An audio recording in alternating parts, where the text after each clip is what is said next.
একজন লোক প্রতিদিন সকালে ঘুম থেকে উঠে চায়ের কাপ হাতে জানালার বাইরে তাকাতেন। অভ্যেসটা এতটাই পাকা হয়ে গিয়েছিল যে চা না খেলে তার দিন শুরু হতোই না। একদিন ডাক্তার বললেন, আপনার অসুখের কারণ হচ্ছে অতিরিক্ত চা। এখন থেকে চা খাওয়া বন্ধ করতে হবে। লোকটা অবাক হয়ে গেলেন, কারণ তিনি বুঝলেন তার একটা ছোট অভ্যেসই আস্তে আস্তে তার জীবনকে নষ্ট করে দিচ্ছিল। কিন্তু গল্প এখানেই শেষ নয়।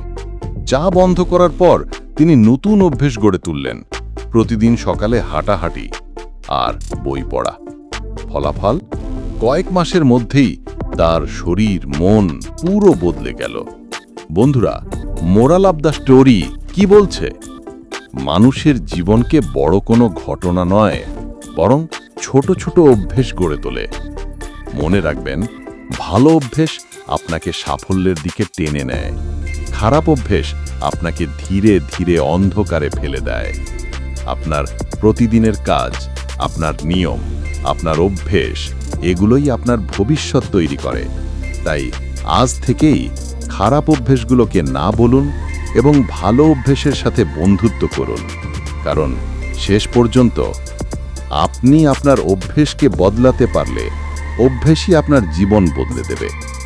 ধন্যবাদ এতক্ষণ শোনার জন্য।